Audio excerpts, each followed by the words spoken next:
Hey everyone, this video is a continuation of the series of videos I'm doing on the Chris Reeves Umnumzaan. Don't comment me if I'm pronouncing it wrong, but this particular knife right here. This one's about what drove me to buy this one. Why this knife?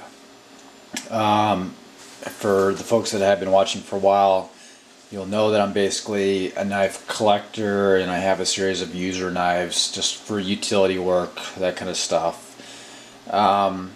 So this is really more along the lines of collection-oriented discussion, but yet I'll try to add in some commentary around, if you had to pick one knife, and if you had the funds for this kind of knife, which one would it be? But anyways, I already had the following knives. I like the medium-sized knife category. They're not overly long knives, big knives.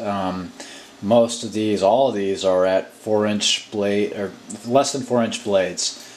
So they're not in the small category either. They're not the smallest of knives. You can use these for EDC. I do. Just as a reference point, this would be the size of a small knife. This is the mini Griptilian. So they're not large, they're not small, medium-sized knives, and that's kind of my favorite knife size. So I already had the Spyderco Paramilitary.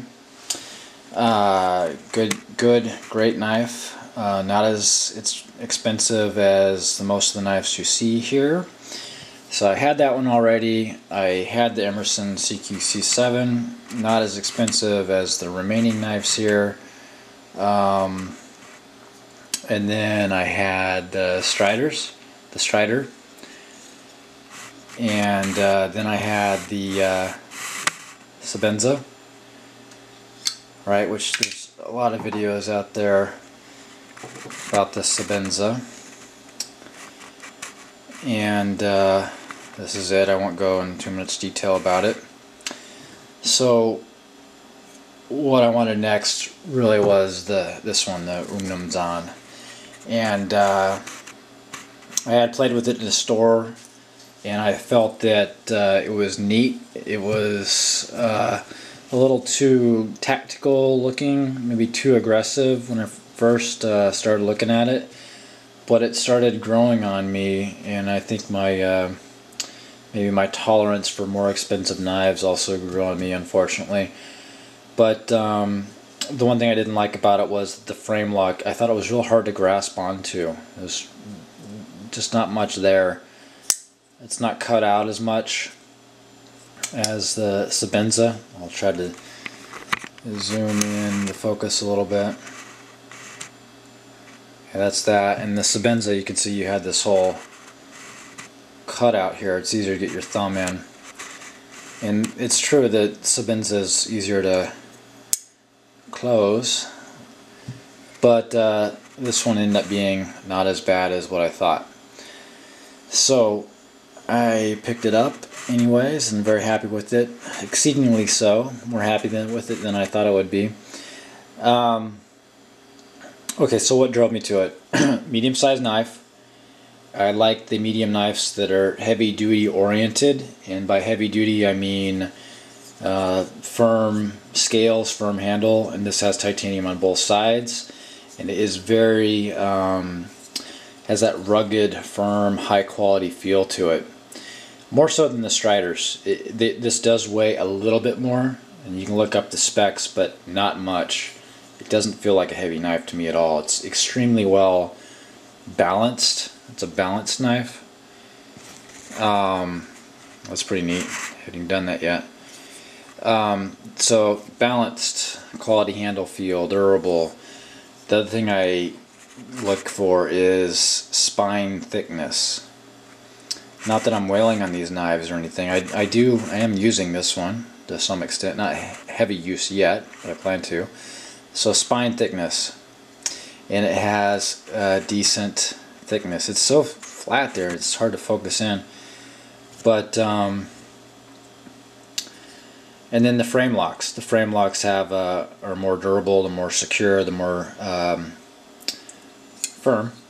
And then the thick pivots. I may have already said that, but the thick pivots. So this one has a ball lock in there, has a thick pivot, and I think that's a great thing. It's just a heavier duty knife. And of course, slicing, cutting ability. This one has a full blade you can cut with, has the upper swedge, which is more of a coolness factor than anything. So that's kind of what drew me to it. So let's do just a quick comparison. The spine is probably the biggest thing that one of the things I was also concerned about with this knife. Just looking at the Sebenza. Actually, you know, I'm going to switch lenses here and get a better view, so hold on. Okay, I'm back here. I'm shooting with the Canon 100mm macro lens now. I was shooting with the 50mm 1.8 cheap lens from Canon previously with the wider shot. So I wanted to compare spines here. This is, again, the Umnumzaan. Going to look at spines. Excuse the manual focusing. Just comes with my videos. What I'm going to do is compare it to the Sebenza.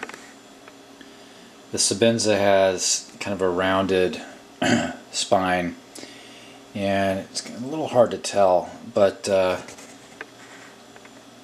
in my opinion, the Umnumzaan has the thicker spine by a little bit. Okay, I'm going to compare it to a Strider now. Okay, the Strider's on the right side. You can see that it does have a little bit bigger spine than Umnumzaan, but it's pretty close. Okay, now just for reference, Umnum is the one you see here. This is the Strider, and I think it might be fun to do a comparison of a more commonly known knife, and hold all these with my left hand and focus with my right without dropping them.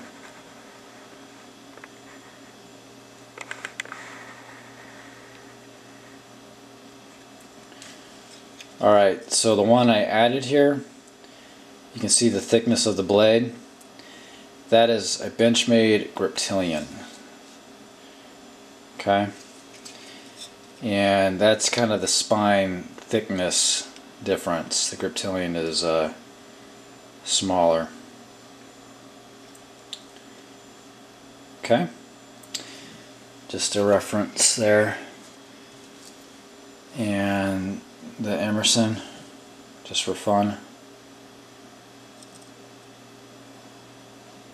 Smaller but close to the Umnumzaan. It's hard to see on the camera, but visually the Emerson's smaller off camera.